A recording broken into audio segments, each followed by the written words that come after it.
Hello' guys dream trip with Vicky আজিৰ এই সন্ধিয়া সময়ৰ চাক আজিৰ এই ব্লগটো আপোনালোকৰ কাৰণে লৈ আহিছোঁ। মই আছোঁ বৰ্তমান নগাঁও হবৰগাঁও ষ্টেচনৰ ওচৰত আৰু এয়া চাইছে আপোনালোকৰ কি সন্ধিয়া সময়ত কি ধুনীয়া ভিউ আৰু বহুতেই ভাল লাগে এনেকুৱা সময়ত আহিলে। আৰু আপোনালোকক মই দেখাবলৈ চেষ্টা কৰিম গোটেই ষ্টেচনখন, নগাঁও ষ্টেচন ৰেল ষ্টেচন চাওক কি ধুনীয়া। তো গাইজ এইটো হৈছে নগাঁও ৰেল ষ্টেচনৰ মেইন গেট। আৰু গাইজ আমি এতিয়া যাম, এই চিধা যাম, এইফালে আছে ষ্টেচন। আৰু আমাৰ ইয়াত দীপ ভাইয়ে চাওক বাইক লৈ ৰেডি এইফালে যাবলৈ। আৰু আপোনালোকক চাওক অলপ দেখাবলৈ চেষ্টা কৰিম কি ধুনীয়া এটা সন্ধিয়া সময়ৰ পৰিৱেশ। কিন্তু আজি 15 আগষ্টৰ দিনাখন অলপ আহিলোঁ ষ্টেচন চাবলৈ। আৰু এয়া চাওক কি ধুনীয়া, এয়া চাওক। আৰু সেইটো হৈছে চাওক ফ্লাইঅভাৰ সেইটো ছাইডত। আৰু গাইজ আমি গৈ আছোঁ ষ্টেচনৰ ফালে। এয়া চাওক কি ধুনীয়া এটা সুন্দৰ পৰিৱেশ সন্ধিয়া সময়ৰ। আৰু এতিয়া আমি বাইক লৈ চাওক গৈ আছোঁ, মোৰ লগত আছে দীপ ভাই। আৰু আপোনালোকক দেখাবলৈ একদম গোটেই ষ্টেচনখন দেখাবলৈ চেষ্টা কৰিম। এটা ধুনীয়া এটা সুন্দৰ পৰিৱেশ সন্ধিয়া সমনীয়া। এতিয়া বৰ্তমান ট্ৰেইন অহা নাই, আহিব অলপ চাওক কি ধুনীয়া এটা সুন্দৰ। এয়া চাওক এইফালে আছে একদম এই কিবা পাৰ্ক, এইফালে এই আগত আছে ষ্টেচন। এয়া চাওক সন্ধিয়া সময়ত এইফালে আছে চাওক জয় ভোলে কাৱৰীয়াৰ কি ধুনীয়া এটা ইয়াত মানে মন্দিৰ আছে।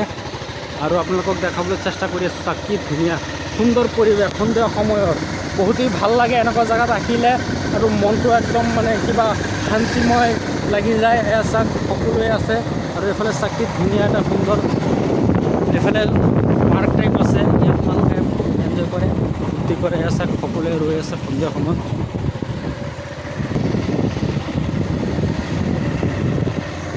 আৰু চাওক ষ্টেচনখন কিন্তু বহুত ধুনীয়া বনাই দিছে চাওক আগত যেতিয়া আমি আহোঁ চাওক একদমেই মানে ৰাস্তা ভাঙা চিঙা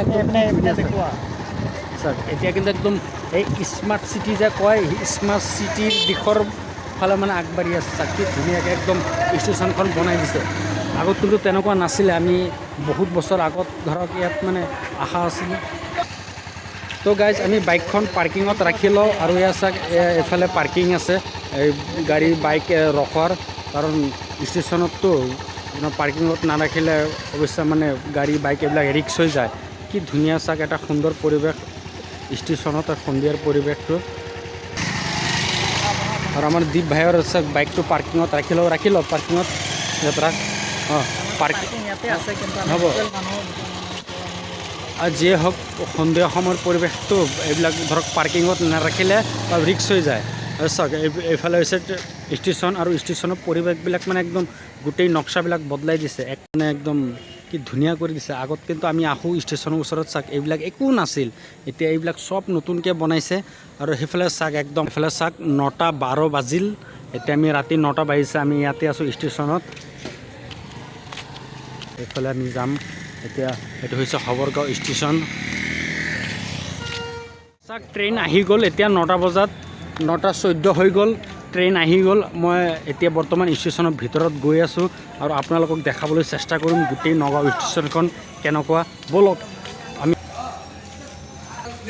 তো গাইজ এইটো হৈছে ৰেল ষ্টেচন আৰু আমি এতিয়া ইয়াৰ ভিতৰত সোমাম আৰু আপোনালোকক দেখাবলৈ চেষ্টা কৰিম। এয়া চাওক কি ধুনীয়া পৰিৱেশ। এইফালে কাউণ্টাৰ আছে, এইফালে চাওক টিকেট কাউণ্টাৰ, এইফালে কি ধুনীয়া। এইফালে আমি ক'ৰবাত যাবলৈ হ'লে ইয়াত টিকেট কাটিব লাগিব। আৰু এইটো ছাইডত চাওক পেচেঞ্জাৰ আহি ইয়াত ৰেষ্ট কৰিবলৈ বহিবলৈ। আৰু চাওক ইয়াত সকলোৱে ৰৈ আছে। এতিয়া ৰাতিৰ পৰিৱেশ।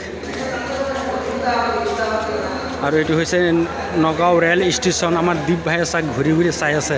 আৰু এতিয়া চাওক ট্ৰেইনটো আহিছে, এতিয়া চাওক মানুহবিলাকে চব ওলাই আহিছে ট্ৰেইনৰ ভিতৰৰ পৰা। আৰু চাওক এইফালে গাইজ এইটো চাওক ট্ৰেইন এতিয়া এইমাত্ৰ জাষ্ট আহি ৰখিছেহে ইয়াত। এইটো হৈছে নগাঁও ৰেল ষ্টেচন। দীপ ভাইয়ে কৈ আছে ভিতৰত সোমাব, ট্ৰেইনৰ ভিতৰত সোমাই চাব কেনেকুৱা। ব'লক আমি অলপ চাই আহোঁ ট্ৰেইনৰ ভিতৰত। এয়া চাওক মানুহে ৰৈ আছে, এয়া চাওক। তো গাইজ বৰ্তমান এয়া চাওক আমি ট্ৰেইনৰ ভিতৰত আহি পালোঁ। এয়া চাওক আৰু দীপ ভাইয়ে ভিতৰত সোমাইছে। আৰু এতিয়া বৰ্তমান আহিছেতো ট্ৰেইনটো, এতিয়া চাওক একেবাৰে পূৰা গোটেইখিনি জেগা খালী, মানুহ চবেই ওলাই গ'ল। আৰু ভিতৰত সোমাবলৈ চেষ্টা কৰিম। এয়া চাওক ট্ৰেইন, এয়া চাওক একদম ধুনীয়াকৈ এইবিলাক পাংখা চলি আছে, মানে মানুহবিলাকক সুবিধা দিছে যাতে গৰমত কাৰোবাৰ কষ্ট নহয়, ভাল লাগে। আৰু মই আহিছোঁ এয়া চাওক এইফালে বাথৰুম আছে, আমি এইফালে নাযাওঁ। ধুনীয়া লাগিছে। তো গাইজ আপোনালোকে চাইছে ৰেল ষ্টেচনখন, আৰু এইটো চাওক মই ট্ৰেইনৰ ভিতৰত আপোনালোকক মই অলপ দেখাই আছোঁ। এতিয়া আৰু এই ট্ৰেইনটো আকৌ যাবগৈ, এতিয়া হুইচেল মানে হৰেণ বজাই দিছে চাওক, কিন্তু মানুহ এটাও নাই ইয়াত চাওক। চাওক এয়া চাওক হৈ আছে। এতিয়া মই ষ্টেচনত গাইজ, ঐ দীপ ভাই মই যাওঁগৈ নেকি ট্ৰেইনত? নামি দিলোঁ গাইজ, নামি দিলোঁ, নহ'লে মোক লৈ যাবগৈ চিধা একেবাৰে ক'ৰবাত লৈ যাব ঠিক নাই আৰু। তো গাইজ এয়া চাওক ট্ৰেইন গৈ আছে। হা কি ক'লা? কোনটো? এইটো ট্ৰেইন এতিয়া ক'ত লৈ যাব মইতো নিজেই নাজানো ভাই। একদম মানে আগত আমি যেতিয়া আহোঁ ৰেল ষ্টেচন মেলা জেগা, কিন্তু এতিয়া আজি যেনেকুৱা দেখিলোঁ, মই আজি মানে বহুত দিন পিছত আহিছোঁ, এনে ধৰক আমাৰ মানে অহা নহয় বা ট্ৰেইন গুচি গ'ল। তো গাইজ বহুত ভাল লাগিছে ইয়াত আহি, আৰু গোটেই ব্লগটো আপোনালোকে চাব আৰু ছাবস্ক্ৰাইব কৰিবলৈ নাপাহৰিব। সকলোকে ধন্যবাদ। একচুৱেলি গাইজ যদি দিনত আহিলোহেঁতেন তেতিয়া বহুত বেছি ভাল লাগিলেহেঁতেন, কিন্তু দিনত আহিবলৈ মানে সময়ো নাপালোঁ আজি 15 আগষ্টৰ দিনাখন, আৰু ধৰক সময় নোপোৱাৰ কাৰণে এতিয়া ৰাতি আহিব লগা হ'ল। এইটো হৈছে টিকেট কাউণ্টাৰ। এতিয়া বৰ্তমান কিন্তু কোনো নাই। এতিয়া ধৰক ট্ৰেইন আহিছে, মানুহবিলাক সকলোৱে গুচি গ'ল। এইটো হ'ল টিকেট কাউণ্টাৰ, ইয়াত আহি আপোনালোকে টিকেট কাটিব। আছে ভিতৰত মানুহ আছে, কিন্তু নথকা বুলি নহয়, গোটেই ৰাতিয়ে মানুহ থাকে। তো গাইজ বলক এতিয়া যাওঁগৈ, এতিয়া 9:30 বাজি গ'ল। এতিয়া আৰু আমিও ধৰক ঘৰত যাব লাগিব। তো গুড নাইট।